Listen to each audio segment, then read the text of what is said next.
딸만 낳았다고 나를 버렸습니다. 친정 도움 없이 혼자 세 딸을 키웠죠. 하지만 세상은 그 남자의 말처럼 흘러가지 않았습니다. 그날 무릎을 꿇은 건 그 사람이었거든요. 그 나이에 공부는 무슨 공부냐? 애들이 불쌍하지도 않냐? 남편의 말이었습니다. 하지만 이선희는 포기하지 않았습니다. 새벽 4시 아무도 깨지 않은 부엌에서 책을 펼쳤습니다. 밤 12시 치킨집 기름 냄새를 온몸에 묻히고 돌아와 또 책을 펼쳤습니다. 그때는 공부가 아니라 살아남기 위한 몸부림이었습니다. 5년간 4번이나 떨어졌지만 5번째 도전 끝에 드디어 노무사 자격증을 손에 쥐었습니다. 성공한 후 그녀가 가장 먼저 한 일은 70세 엄마에게 아파트를 사들인 것이었습니다. 평생 남의 집에서 눈치 보며 사신 엄마는 등기부등 본에 자기 이름이 적힌 걸 보시고 우셨습니다. 그리고 8년 만에 다시 나타난 전 남편이 무릎을 꿇었을 때 선희는 조용히 말했습니다. 늦었어요. 당신은 생각보다 훨씬 강합니다. 아직 늦지 않았어요. 포기하지 마세요. 셋째 딸을 낳은 날 남편이 말했습니다. 딸 셋은 무용지물이야. 갓 태어난 아기를 보며 그런 말을 하는 남자와 나는 12년을 어떻게 살았을까요? 2005년 가을 선희는 셋째 아이 출산을 앞두고 있었습니다. 진통이 시작된 건 새벽 2시였습니다. 여보, 병원 가야 할 것 같아. 남편 정우를 깨웠지만 그는 눈도 뜨지 않은 채 중얼거렸습니다. 지금 택시 타고 가. 나 내일 중요한 회의 있어. 그리고 다시 잠들었습니다. 선희는 혼자 택시를 불렀습니다. 차창 밖으로 스쳐 지나가는 거리의 불빛들을 보며 생각했습니다. 세 번째 아이인데도 여전히 혼자구나. 첫째 미소를 낳을 때도 둘째 미래를 낳을 때도 그랬습니다. 하지만 이번엔 더 심했습니다. 아예 오지도 않았으니까요. 병원에 도착했습니다. 분만실로 향하는 복도를 혼자 걷는 발걸음이 무거웠습니다. 간호사가 물었습니다. 보호자는요? 올 거예요. 하지만 올 리 없다는 걸 알고 있었습니다. 진통이 시작되었습니다. 첫째를 낳을 때보다 둘째를 낳을 때보다 더 아팠습니다. 아니, 똑같이 아팠지만 혼자라는 게 더 아팠습니다. 신음이 새어나왔습니다. 언제까지 이렇게 살아야 하나? 그런 생각이 들었습니다. 진통은 길었습니다. 새벽 3시부터 오전 9시까지 6시간 동안 선희는 혼자였습니다. 마침내 아기가 세상에 나왔습니다. 간호사가 말했습니다. 축하드려요. 건강한 딸입니다. 딸, 또 딸이구나. 정우가 얼마나 실망할까? 시어머니는 또 뭐라고 할까? 선희는 웃을 수가 없었습니다. 병실로 옮겨진 후 간호사가 아기를 안겨주었습니다. 작고 연약한 생명, 눈도 제대로 뜨지 못한 채 잠든 아기를 내려다보며 선희는 작은 목소리로 말했습니다. 미안해. 너가 딸로 태어나서 엄마가 미안하게 됐구나. 눈물이 났습니다. 왜 딸을 낳은 게 미안한 일이 되었을까? 왜 딸을 낳으면 위로를 받아야 할까? 이상했지만 이 세상은 그랬습니다. 오후 3시쯤 병실 문이 열렸습니다. 정우였습니다. 넥타이가 삐뚤어져 있었고 술 냄새가 났습니다. 회의 끝나고 왔어. 나았어? 응. 아들이야? 선희는 아기를 가리켰습니다.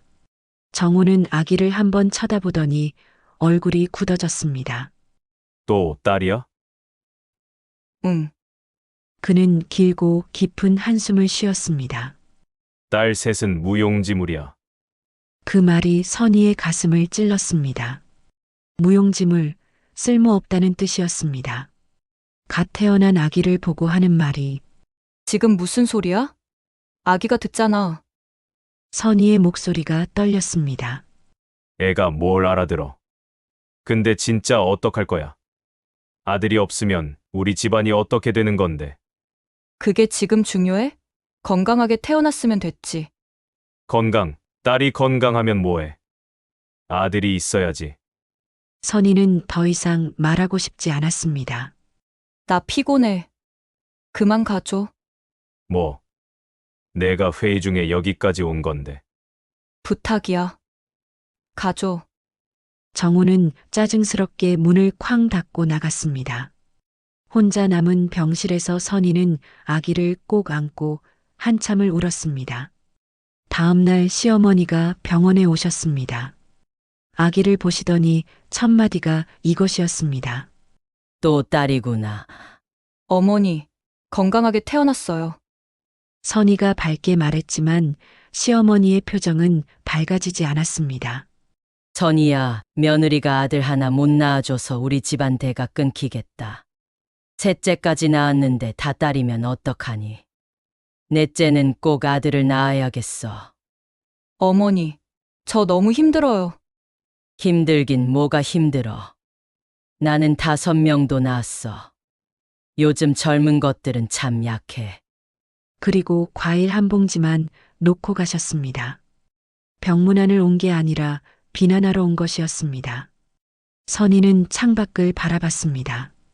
10월의 하늘은 맑고 푸르렀지만 선희의 마음은 회색이었습니다. 내가 뭘 잘못한 걸까? 딸을 낳은 게 죄인가? 며칠 후 첫째 미소와 둘째 미래가 병원에 왔습니다. 미소는 4살, 미래는 2살이었습니다. 엄마, 두 아이가 달려왔습니다. 동생 어딨어? 선희는 아기를 보여줬습니다.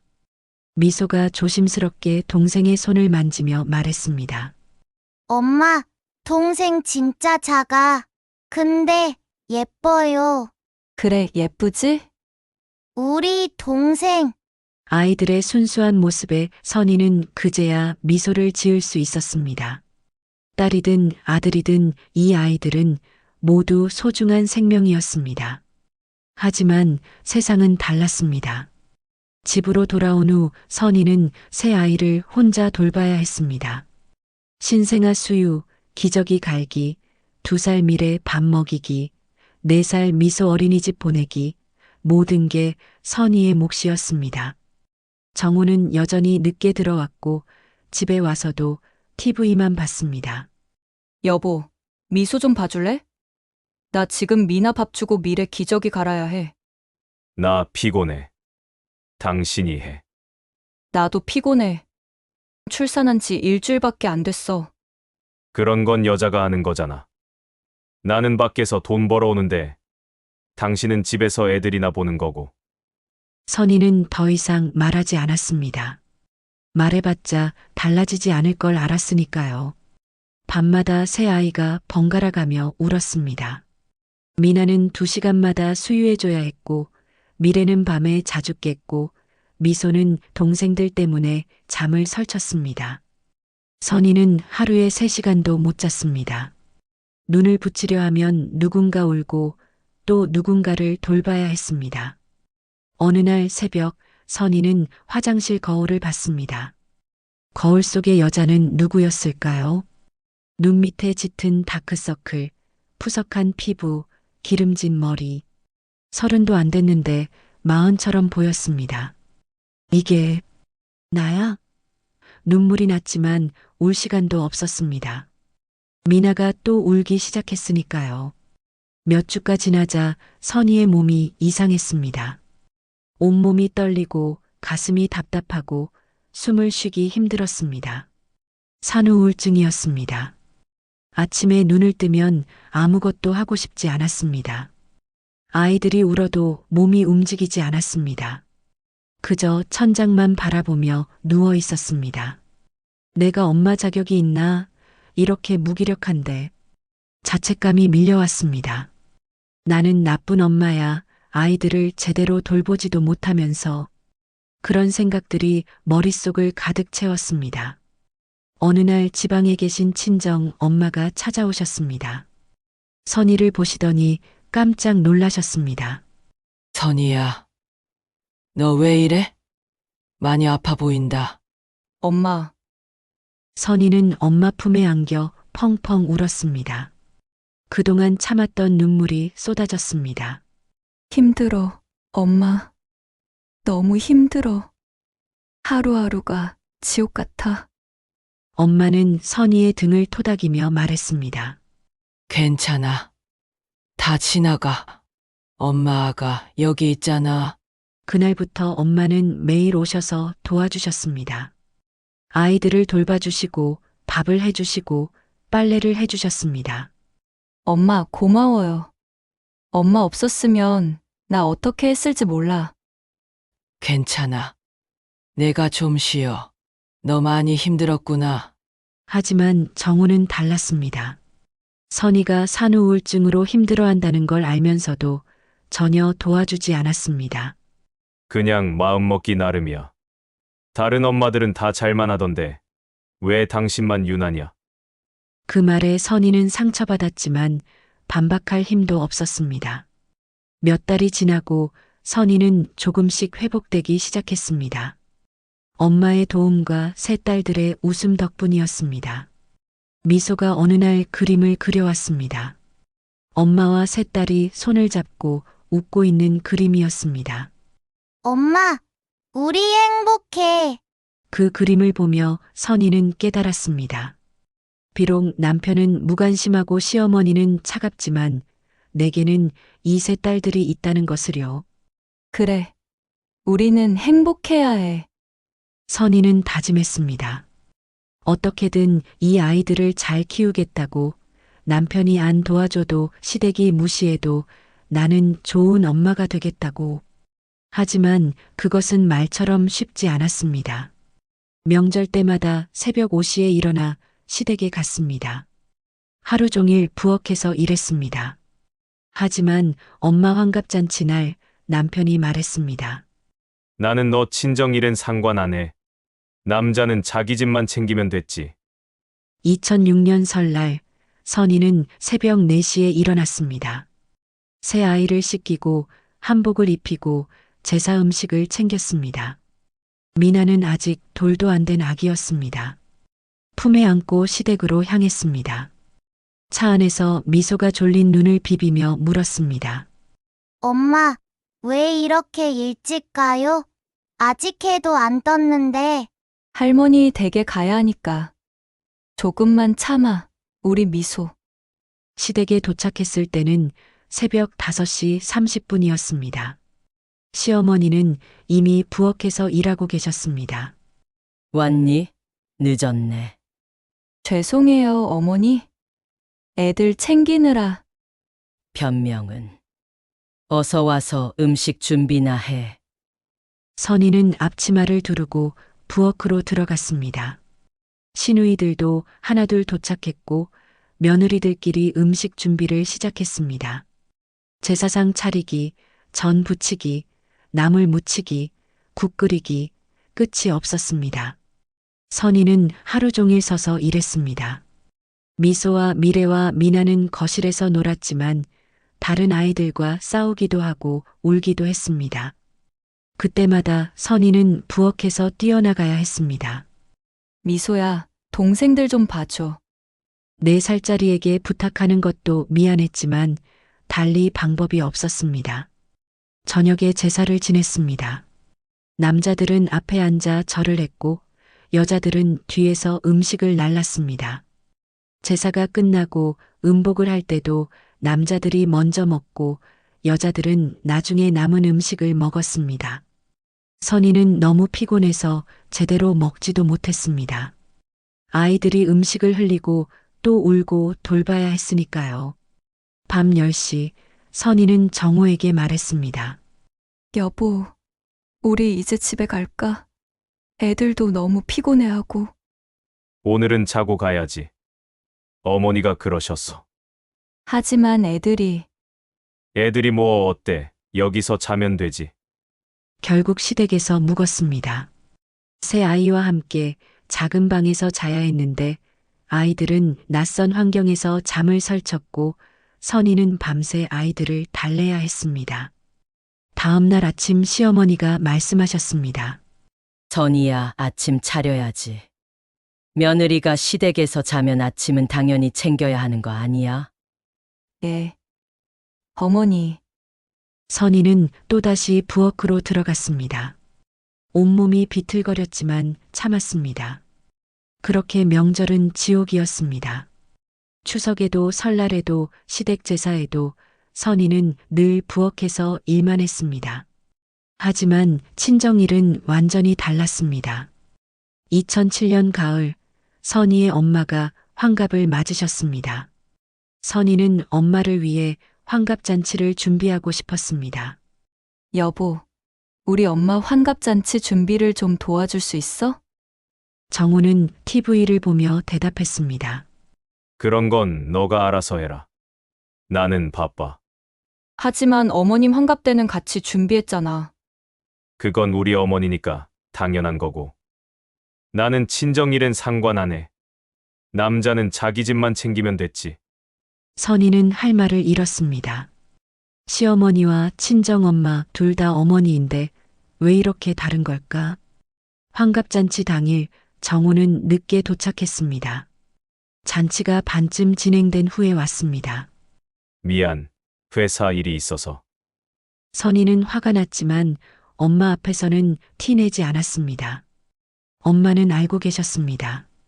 잔치가 끝나고 뒷정리를 해야 했는데 정우가 말했습니다. 나 먼저 갈게. 중요한 모임이 있어서. 지금? 뒷정리도 해야 하는데. 그건 너가 하면 되잖아. 나는 가야 해. 정우는 그렇게 가버렸습니다. 선희는 혼자 뒷정리를 하며 눈물을 삼켰습니다. 엄마가 다가와 조용히 말씀하셨습니다.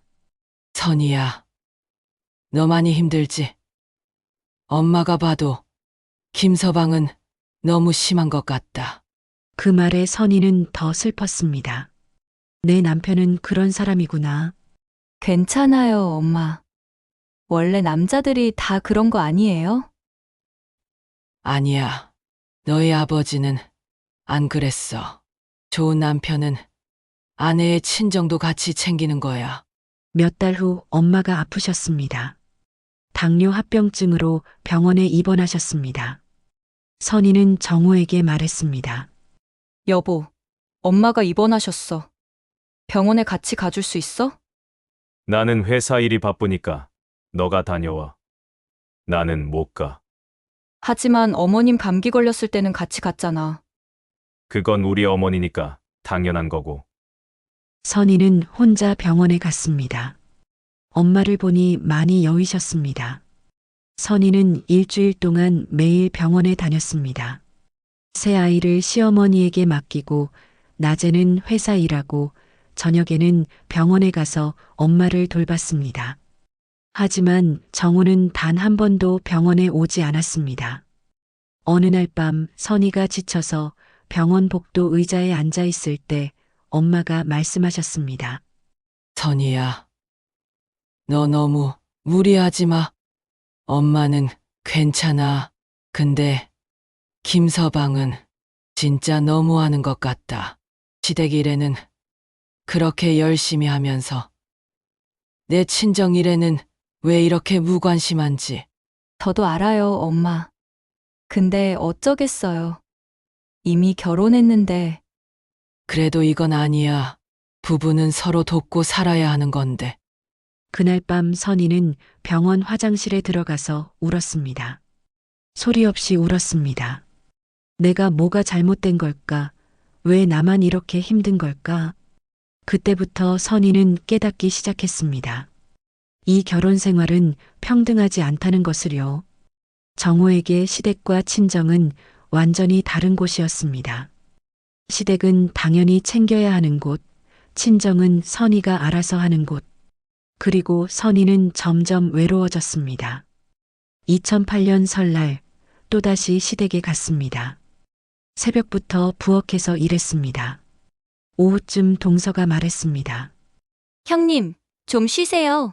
제가 할게요. 괜찮아. 나는 이제 익숙해. 하지만 익숙해지면 안 되는 거였습니다. 저녁에 제사가 끝나고 시어머니가 선희를 불렀습니다. 선희야, 잠깐 나와봐.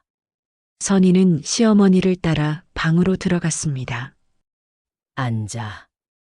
선희야, 너가 우리 집안에 시집 온 지 벌써 8년이 됐네. 네, 어머니? 그동안 고생 많았어. 칭찬인가 싶었지만 다음 말이 이었습니다. 근데 아직도 아들이 없잖아. 딸 셋만 있으면 뭐해. 우리 집안 대를 누가 잇겠어. 어머니, 넷째는 꼭 낳아야겠어. 이번엔 아들로. 선희는 고개를 들었습니다. 어머니, 저는 더 이상 아이를 낳고 싶지 않아요. 뭐, 죄송하지만 저는 새 아이도 힘들어요.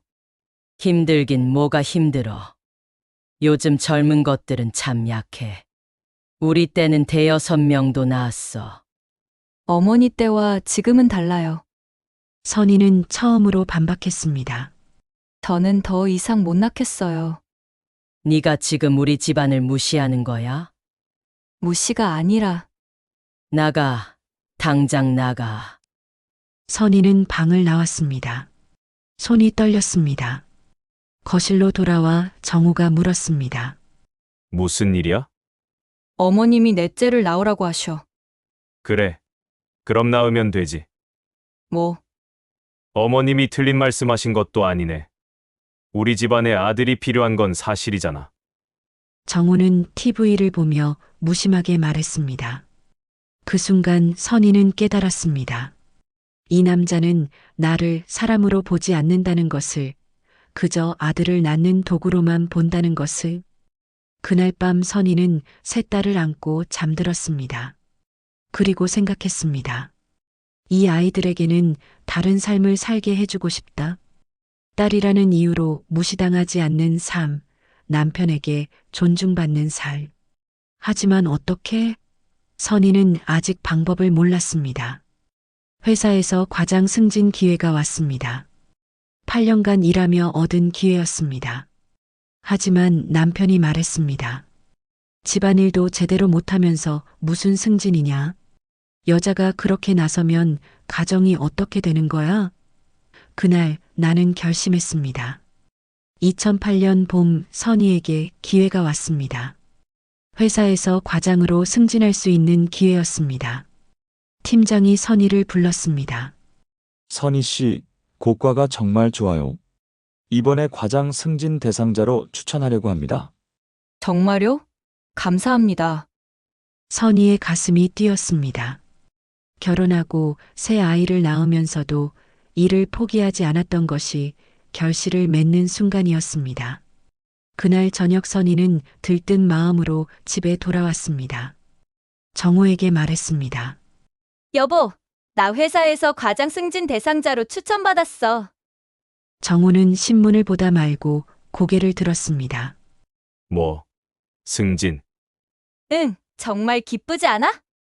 하지만 정우의 반응은 예상과 달랐습니다. 그런데 집안일은 어떻게 할 건데? 승진하면 더 바빠질 텐데. 그야, 우리 같이 하면 되잖아. 당신도 좀 도와주고. 뭐, 나는 가장이야. 밖에서 돈 벌어오는 게 내 역할이고, 집안일은 당신 역할이야.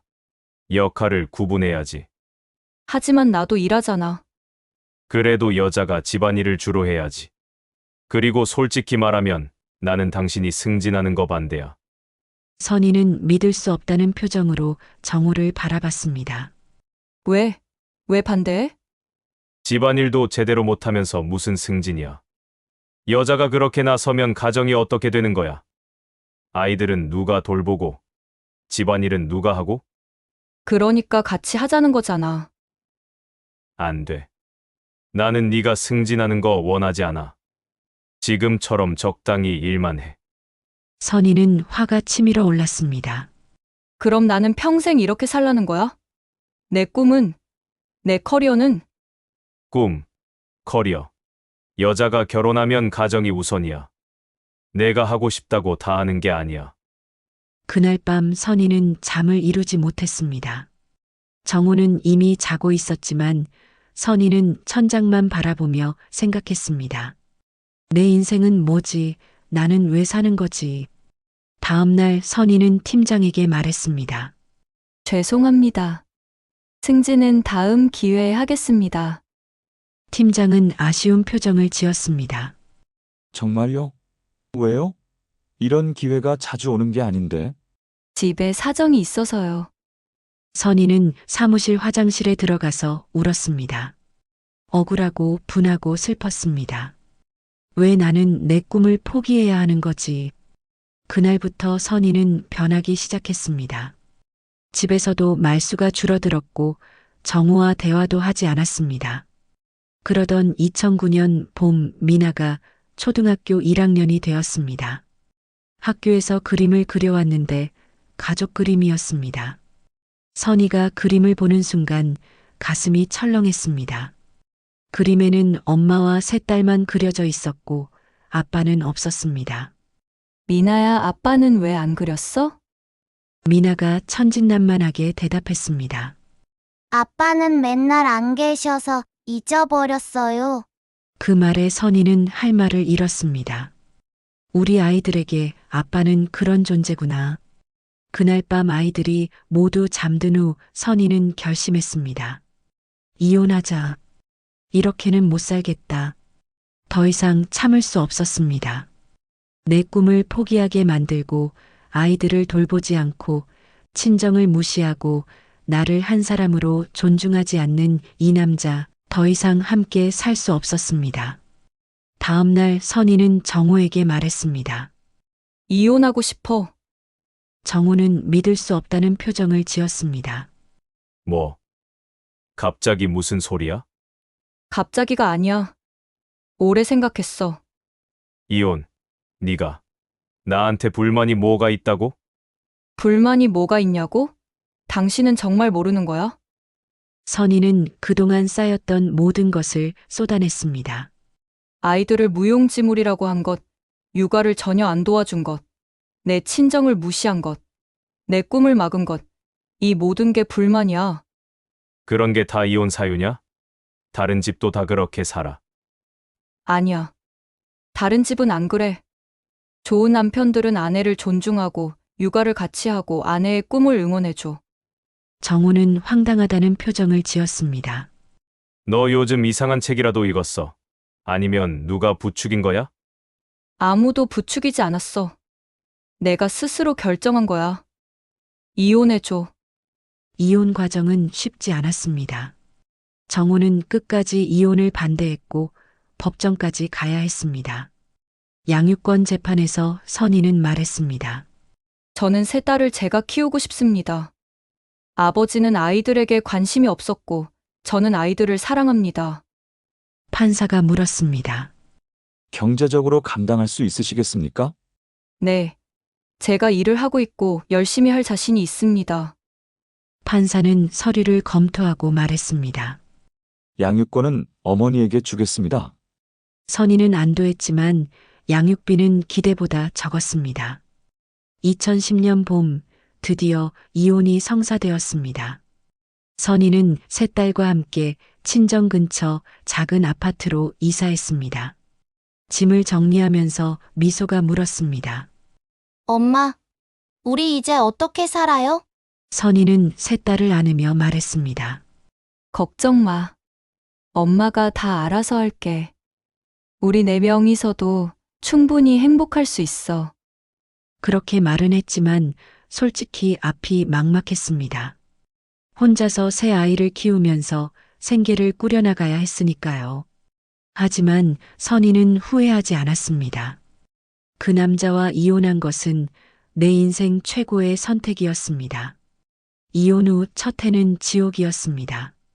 낮에는 회사, 밤에는 치킨집, 그리고 새벽 4시 아무도 깨지 않은 부엌에서 책을 펼쳤습니다.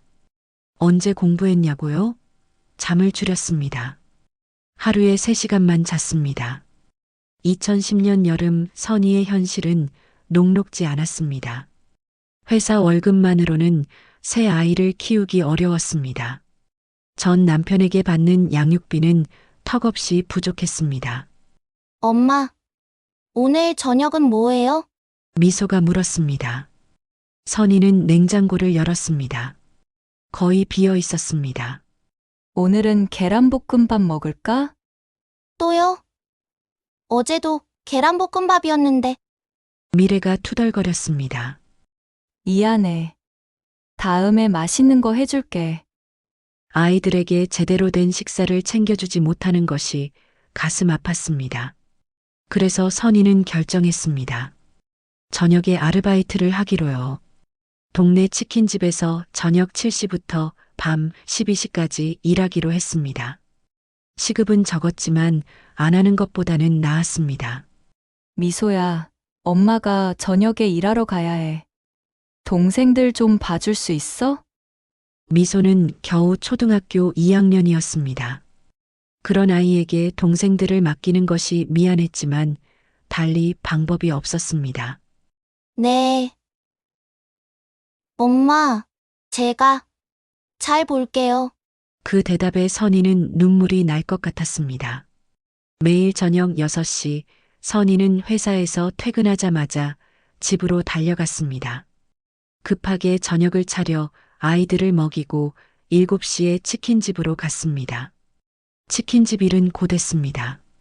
주문이 들어오면 치킨을 튀기고 포장하고 배달을 보냈습니다. 기름 냄새가 온몸에 배었고 뜨거운 기름이 튀어 손에 화상을 입기도 했습니다. 밤 12시에 일이 끝나면 선희는 지친 몸을 이끌고 집으로 돌아왔습니다. 아이들은 이미 잠들어 있었습니다. 미소가 동생들을 재우고 혼자서도 잠들어 있었습니다.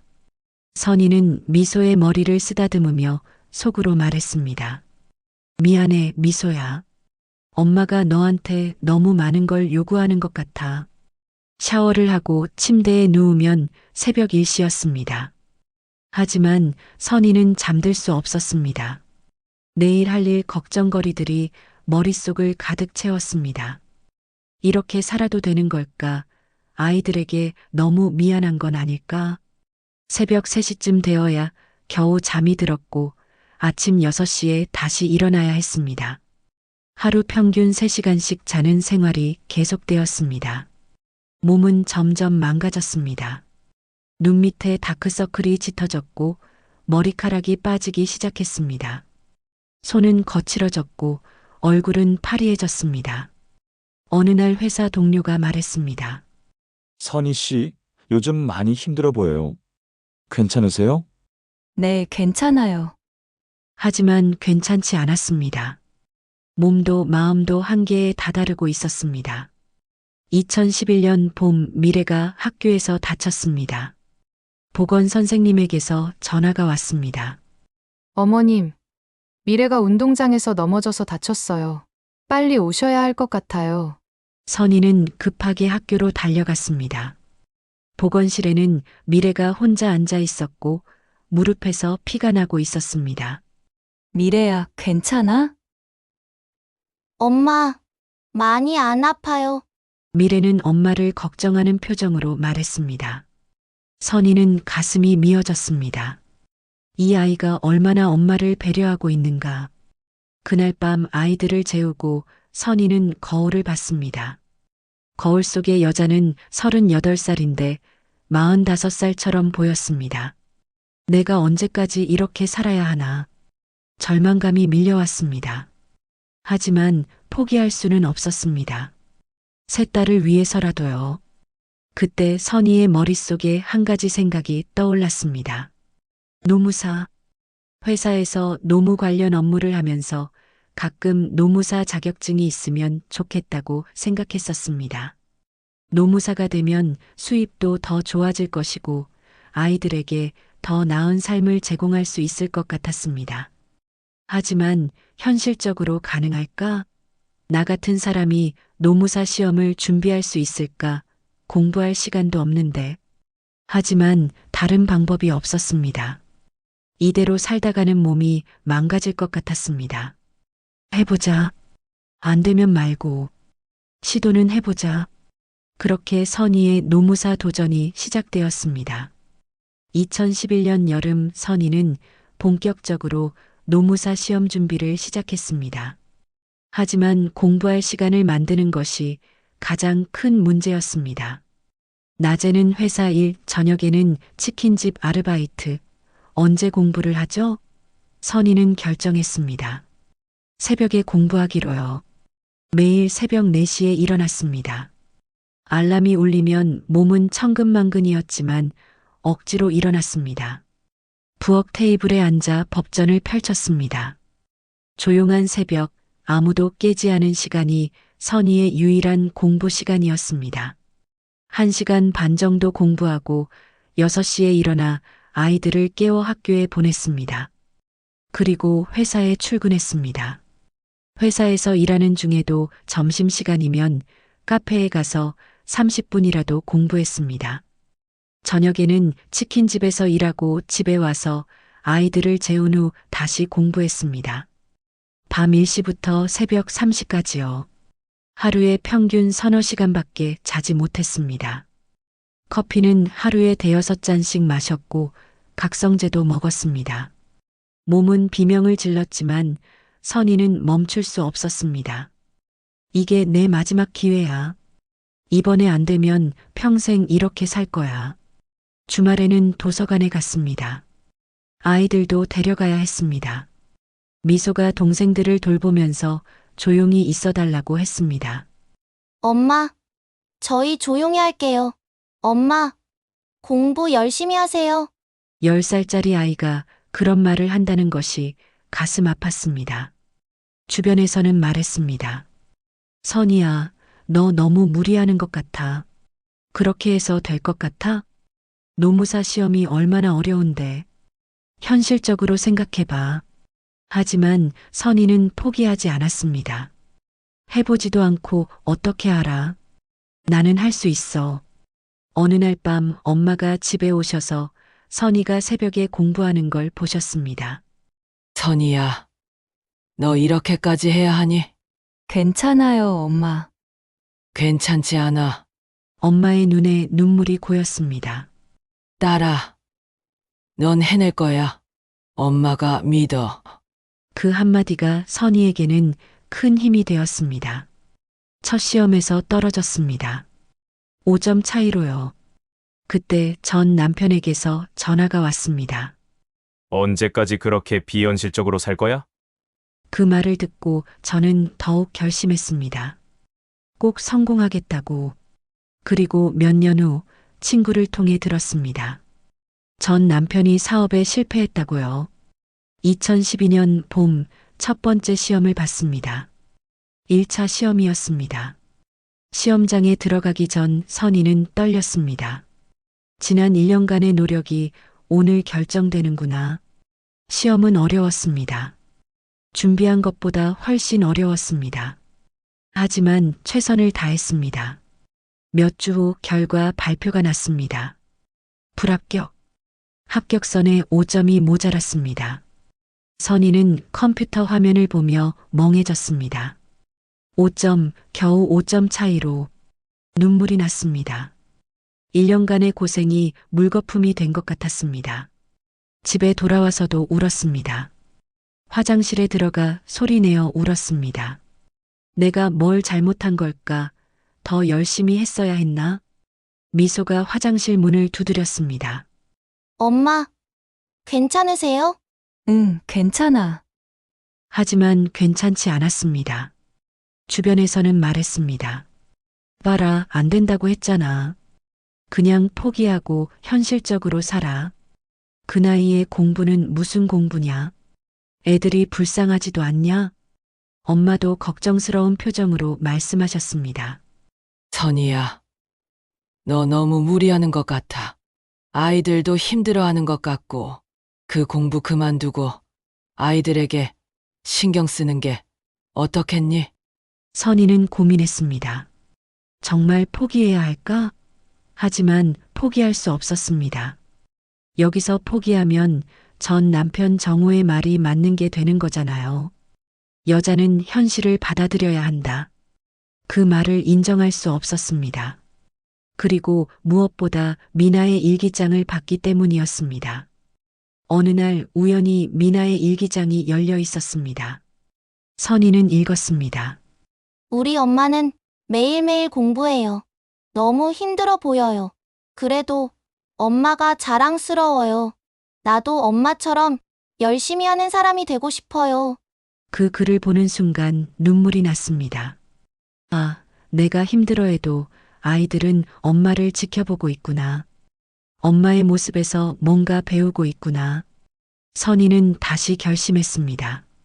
한 번 더 해보자. 이번에는 더 체계적으로. 2012년 여름 두 번째 도전을 시작했습니다. 이번에는 좀 더 전략적으로 접근했습니다.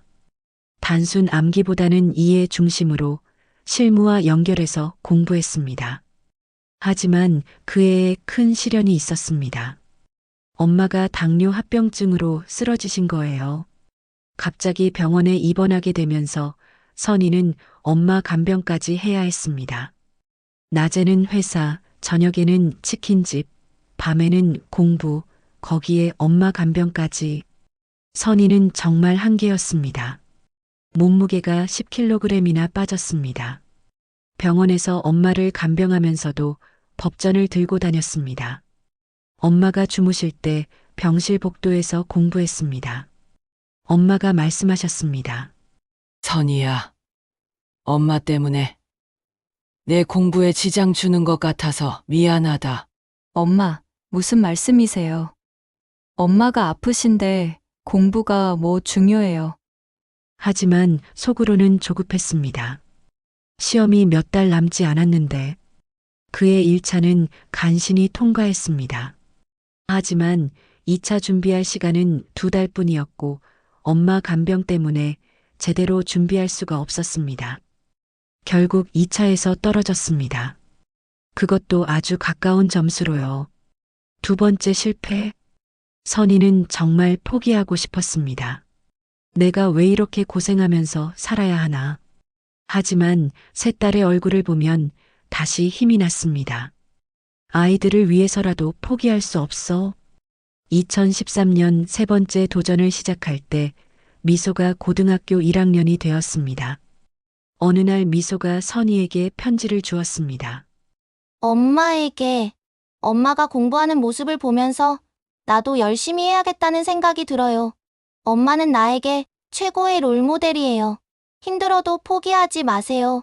우리가 응원할게요. 사랑하는 딸 미소가. 그 편지를 읽고 선희는 눈물이 멈추지 않았습니다. 미래와 미나도 각각 응원 편지를 써줬습니다. 미래는 엄마, 나는 엄마가 제일 멋있어요. 공부하는 엄마 모습이 진짜 예뻐요. 미나는 엄마 화이팅! 우리 엄마가 최고야. 꼭 합격하세요. 세 딸의 응원에 선희는 다시 힘을 냈습니다. 그 해부터는 아이들도 적극적으로 도와줬습니다. 미소가 동생들 숙제를 봐주고 미래가 간단한 집안일을 하고 미나가 엄마가 공부할 때 조용히 있어 주었습니다. 우리 모두 각자의 목표를 향해 열심히 하자. 엄마는 노무사 시험, 미소는 대학 입시, 미래와 미나는 좋은 학생 되기. 가족 모두가 함께 노력했습니다. 그해 겨울 1차를 확실하게 통과했습니다. 점수도 넉넉했습니다. 이번에는 될 것 같아. 하지만 2014년 2차 시험 준비 중에 또 다른 시련이 왔습니다. 회사에서 구조조정이 있었습니다. 선희의 부서가 통폐합되면서 명예퇴직 대상에 포함되었습니다. 이선희 씨, 회사 사정이 어려워서 퇴직금은 평소보다 좀 더 쳐드릴 테니까 원만하게 처리했으면 좋겠어요. 선희는 하늘이 무너지는 것 같았습니다. 시험 공부에만 집중해야 하는 시기에 직장까지 잃다니. 미소가 고3이라 대학 입시 비용도 필요했는데 당장 수입이 끊기는 상황이었습니다. 미소는 괜찮다고 했습니다. 고3인 딸이 오히려 엄마를 위로하는 모습에 선희는 더 마음이 아팠습니다. 그의 2차 시험에서는 집중할 수 없었습니다. 시험장에서도 생계 걱정, 아이들 걱정만 하다가 제대로 못 봤습니다. 네 번째 탈락. 선희는 정말 포기하려고 했습니다. 이제 그만하자. 현실을 인정하자.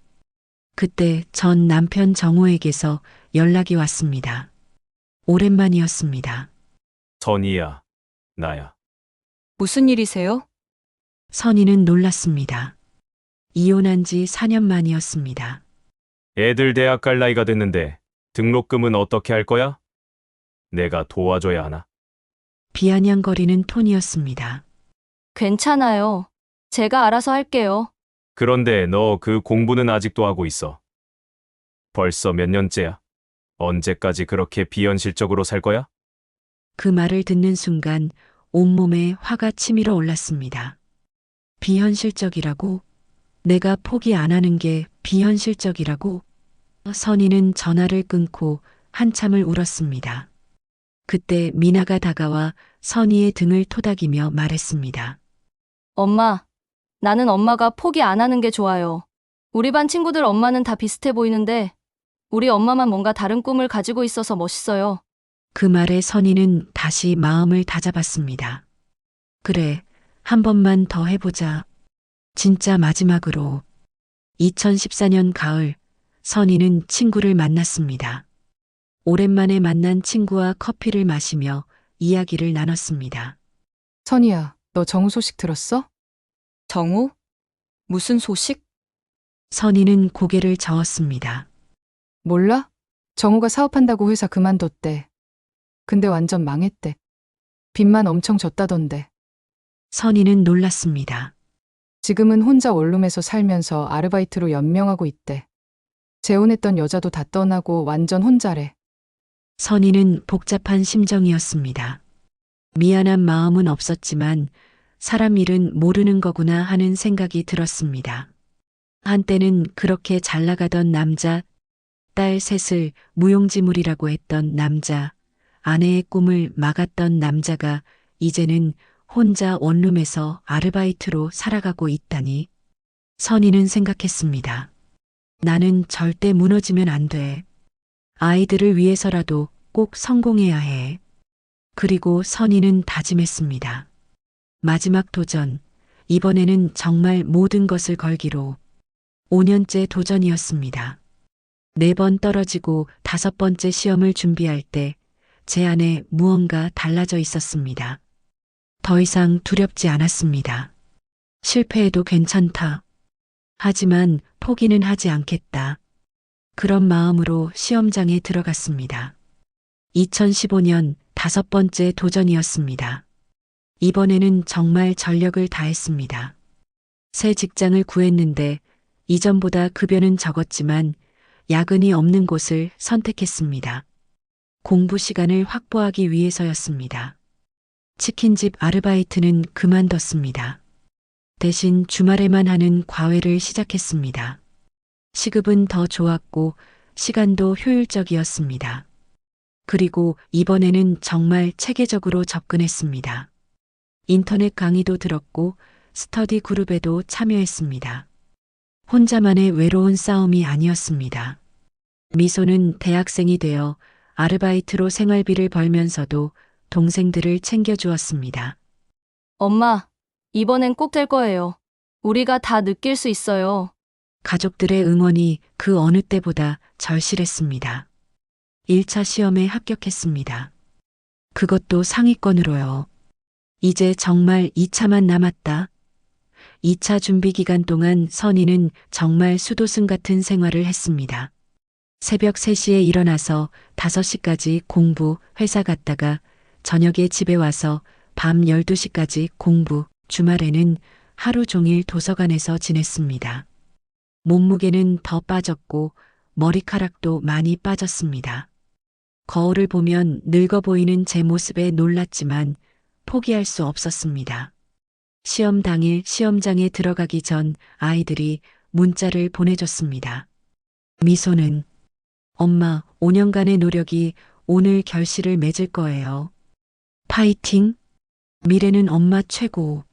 꼭 합격하세요. 미나는 엄마 사랑해요. 엄마는 할 수 있어요. 그 문자들을 보고 선희는 마음을 다잡았습니다. 이번이 마지막이다. 정말 모든 걸 쏟아부으자. 시험이 시작되었습니다. 문제를 풀면서 선희는 느꼈습니다. 이번에는 잘 본 것 같아. 시험이 끝나고 시험장을 나오면서 선희는 하늘을 올려다봤습니다. 12월의 하늘은 맑았습니다. 이제 결과를 기다리는 일만 남았구나. 그날부터 긴 기다림이 시작되었습니다. 매일 밤 선희는 불안했습니다. 이번에도 떨어지면 어떡하지? 정말 포기해야 할까? 그런 생각들이 머릿속을 맴돌았습니다. 2015년 12월 18일. 그날을 선희는 평생 잊을 수 없을 것입니다. 노무사 시험 합격 발표가 나는 날이었습니다. 아침부터 긴장되어 회사에 가지 못했습니다. 집에서 컴퓨터 앞에 앉아 있었습니다. 오전 10시 발표 시간이었습니다. 선희는 인터넷으로 발표를 확인하려고 했지만 손이 너무 떨려서 마우스 클릭도 제대로 안 됐습니다. 5번째 도전. 이번에도 안 되면 정말 포기해야겠다는 생각이 있었습니다. 제발, 제발. 선희는 기도했습니다. 합격자 명단을 찾아보았습니다. 그리고 있었습니다. 이선희 자신의 이름이. 선희는 믿을 수가 없었습니다. 다시 한 번, 2번, 3번, 몇 번을 확인했습니다. 정말 이름이 있었습니다. 선희는 소리를 질렀습니다. 그 소리를 듣고 아이들이 뛰어왔습니다. 엄마, 왜요? 무슨 일이에요? 합격했어. 엄마가 합격했어. 선희의 목소리가 떨렸습니다. 그 순간 세 딸이 와락 선희를 안아주며 같이 울었습니다. 엄마 최고야. 엄마 정말 대단해. 우리 엄마가 해냈어. 5년간의 고생이 다 보상받는 느낌이었습니다. 새벽마다 졸린 눈 비비고 공부하던 것, 시험에 떨어져서 절망했던 것, 주변의 비웃음을 견뎌온 것, 모든 게 이 순간을 위한 거였구나 싶었습니다. 선희는 전화를 걸었습니다. 엄마에게요. 여보세요? 엄마, 나 합격했어. 뭐, 노무사 시험. 합격했어. 전화기 너머로 엄마가 우시는 소리가 들렸습니다. 선희야, 엄마가 얼마나 자랑스러운지 아니? 딸아, 넌 해냈어.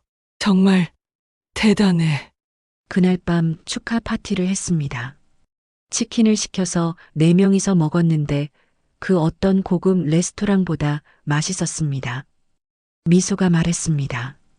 엄마, 나는 엄마가 진짜 자랑스러워요. 포기하지 않는 엄마를 보면서 나도 어떤 어려움이 있어도 이겨낼 수 있다는 자신감을 얻었어요. 그 말을 듣는 순간 선희는 확신했습니다. 내가 아이들에게 좋은 본보기를 보여준 게 맞구나. 며칠 후 선희는 엄마 집에 갔습니다. 엄마에게 합격증을 보여드렸습니다. 엄마, 이거 봐요. 엄마는 합격증을 들여다보시고 조용히 우셨습니다. 엄마, 왜 우세요? 선희야, 너가 공부한다고 했을 때 엄마는 사실 걱정이 많았어. 내가 너무 힘들까봐, 몸이 상할까봐. 그래서 그만두라고 말했던 거야. 근데 넌 포기하지 않았어. 5년 동안 4번이나 떨어지면서도 포기하지 않았어. 엄마가 정말 자랑스러워. 선희도 엄마를 꼭 안았습니다. 엄마, 고마워요. 엄마가 없었으면 저 못했어요. 엄마가 아이들 봐주시고 응원해주셔서 제가 할 수 있었어요. 두 사람은 한참을 안고 있었습니다. 그날 밤 선희는 혼자 조용히 앉아 있었습니다. 지난 5년을 돌아봤습니다. 2010년 이혼, 그때는 앞이 막막했습니다. 새 아이를 어떻게 키우나, 어떻게 살아가나. 하지만 포기하지 않았습니다. 치킨집에서 일하면서 새벽마다 공부했습니다. 4번 떨어졌지만 5번째 도전했습니다. 그리고 이겼습니다. 나는 해냈어. 정말 해냈어. 선희는 혼자 중얼거렸습니다. 그리고 생각했습니다. 이제부터 새로운 인생이 시작되는구나. 아이들에게 더 나은 삶을 줄 수 있겠구나. 그리고 세상의 모든 여성들에게 희망을 줄 수 있겠구나. 늦었다고 생각할 때가 가장 빠른 때다. 선희는 그것을 증명했습니다. 40대에 혼자 새 아이를 키우면서 노무사가 된 여자, 그것이 바로 이선희였습니다. 노무사 사무실을 열었습니다. 1년 만에 안정되었습니다. 가장 먼저 한 일은 엄마에게 아파트를 사들인 것이었습니다. 그리고 8년 만에 전 남편이 다시 나타났습니다. 무릎을 꿇으며 말했습니다. 그땐 내가 미쳤었나 봐. 저는 조용히 대답했습니다. 늦었어요. 2016년 3월 선희는 노무사 사무실을 개업했습니다. 작은 사무실이었지만 자신의 이름이 적힌 간판을 보니 뿌듯했습니다. 이선희 노무사 사무실. 내가 정말 해냈구나. 처음에는 의뢰인이 많지 않았습니다. 경력도 없고 아는 사람도 없었으니까요. 하지만 하나하나 정성껏 일을 처리했습니다. 그러자 입소문이 나기 시작했습니다. 특히 여성 의뢰인들이 많이 찾아왔습니다. 임신으로 인한 불이익, 육아휴직 문제, 직장 내 성차별, 선희가 겪었던 것들과 비슷한 어려움을 겪는 분들이었습니다. 선생님이 같은 여성이라서 저희 마음을 더 잘 이해해 주시는 것 같아요. 그런 말을 들을 때마다 선희는 보람을 느꼈습니다. 1년이 지났습니다. 수입도 안정되었습니다. 이전 직장에서 받던 월급보다 몇 배나 많이 벌게 되었습니다. 더 중요한 건 자신이 하고 싶은 일을 하면서 돈을 벌고 있다는 것이었습니다. 미래와 미나에게도 과외를 시켜줄 수 있게 되었고 생활도 훨씬 여유로워졌습니다. 무엇보다 아이들이 달라졌습니다. 엄마가 당당해지니까 아이들도 자신감이 생겼습니다. 우리 엄마는 노무사예요. 친구들에게 자랑하는 아이들을 보면서 선희는 뿌듯했습니다.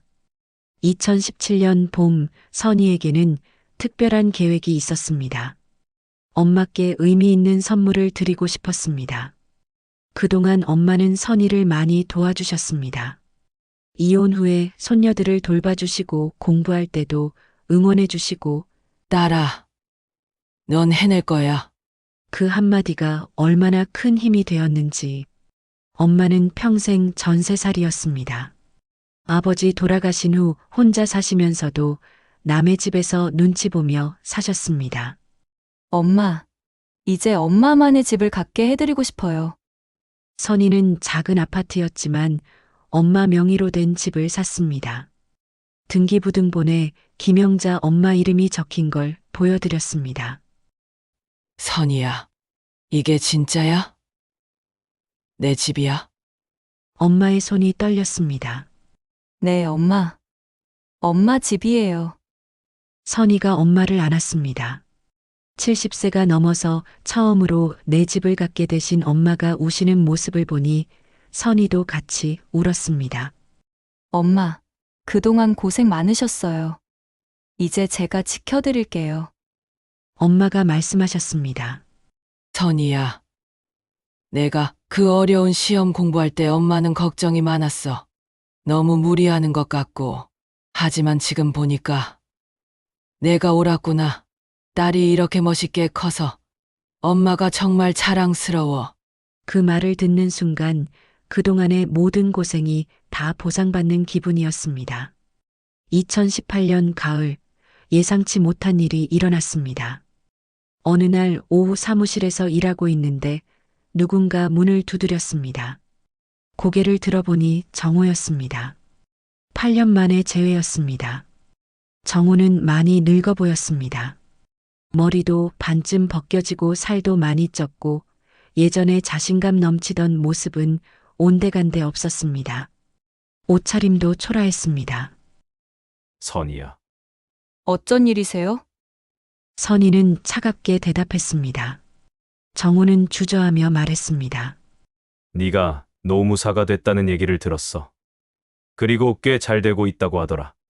나 사실 요즘 좀 힘들어.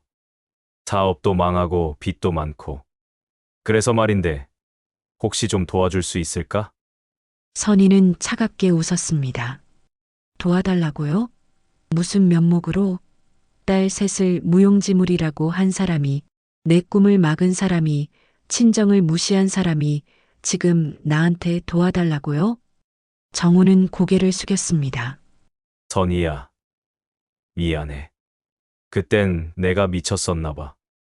정말 미안해. 용서해줘. 정우가 무릎을 꿇었습니다.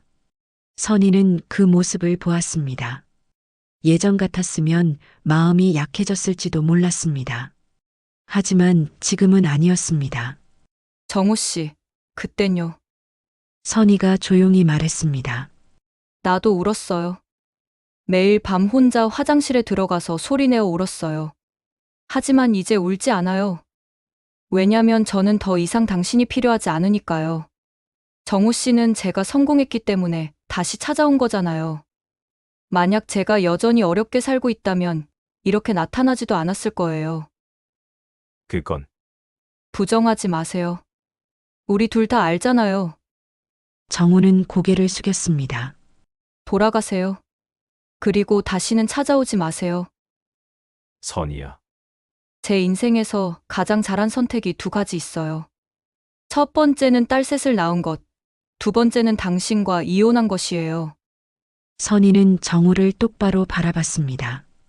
정우는 아무 말도 하지 못했습니다. 이제 가세요. 정우는 천천히 일어나 문 쪽으로 걸어갔습니다. 문을 열기 전 뒤돌아보며 말했습니다. 선희야, 정말 미안해. 선희는 대답하지 않았습니다. 정우가 나가고 문이 닫혔습니다. 선희는 혼자 남았습니다. 가슴이 뛰었지만 후회는 없었습니다. 나는 옳은 말을 했어. 선희는 창밖을 바라봤습니다. 가을 하늘이 맑았습니다. 그날 밤 선희는 세 딸과 함께 저녁을 먹었습니다. 엄마, 오늘 무슨 일 있었어요? 얼굴이 밝아 보여요. 미소가 물었습니다. 응. 오늘 정말 좋은 일이 있었어. 뭔데요? 그냥 엄마가 우리 셋을 낳은 게 얼마나 잘한 일인지 다시 깨달았어. 세 딸은 엄마를 보며 웃었습니다. 2019년 현재 선희는 행복합니다. 노무사로서 성공했고 무엇보다 세 딸들이 모두 훌륭하게 자랐습니다. 미소는 대학을 졸업하고 좋은 회사에 취업했습니다. 엄마처럼 당당한 여성이 되고 싶어요. 미래는 대학생이 되어 법학과에 다니고 있습니다. 엄마가 힘들어하는 사람들을 도와주는 것처럼 나도 그런 일을 하고 싶어요. 미나는 고등학생이 되어 당당하게 말합니다. 나는 절대 남자에게 무시받으며 살지 않을 거예요. 선희가 보여준 모습이 아이들에게 좋은 영향을 준 것 같습니다. 요즘 선희는 여성들을 위한 강연도 자주 합니다. 늦었다고 생각할 때가 가장 빠른 때 그런 주제로요. 40대에 새로운 도전을 해서 성공한 경험을 나누고 있습니다. 강연할 때마다 눈물을 흘리시는 분들이 많습니다. 가정에 묻혀서 꿈을 포기한 분들, 남편에게 무시당하며 사는 분들, 늦은 나이에 새로운 일을 시작하기 두려워하는 분들. 선생님 이야기를 들으니까 용기가 나요. 저도 해볼 수 있을 것 같아요. 그런 말을 들을 때마다 선희가 겪었던 고통들이 의미가 있었다는 생각이 듭니다. 선희는 말합니다. 정말 언제든 늦지 않았어요. 저는 40에 새로운 도전을 시작했어요.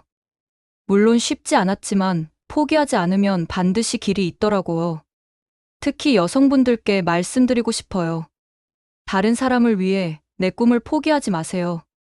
자신을 위해, 그리고 사랑하는 사람들을 위해 용기를 내세요. 당신은 충분히 가치 있는 사람입니다. 선희의 이야기는 많은 사람들에게 희망이 되었습니다. 그리고 선희 자신도 이제는 정말 행복합니다. 세 딸과 함께, 엄마와 함께 당당하게 자신의 길을 걷고 있습니다. 딸 셋은 무용지물이야. 그렇게 말했던 남자, 그는 틀렸습니다. 선희의 딸들은 세상에서 가장 소중한 보물이었습니다. 그리고 선희는 그 보물들과 함께 행복하게 살아가고 있습니다. 당신은 생각보다 강합니다. 포기하지 마세요. 그것이 선희가 세상에 전하고 싶은 메시지입니다. 10년 후 선희는 이제 53입니다. 노무사 사무실은 더 커졌고 직원도 5명이나 됩니다. 미소는 결혼해서 아이를 낳았습니다. 선희는 할머니가 되었습니다. 할머니, 손녀가 선희를 부릅니다. 할머니는 정말 멋있어요. 그래? 응, 선생님이 그러는데 할머니는 40에 노무사가 된 멋진 분이래요. 선희는 손녀를 안았습니다. 선희는 생각합니다.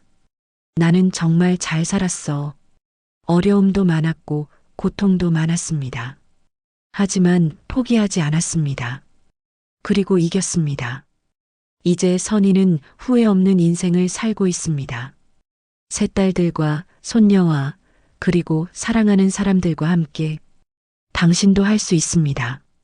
늦었다고 생각하지 마세요. 지금이 가장 빠른 때입니다. 용기를 내세요. 당신은 생각보다 강합니다.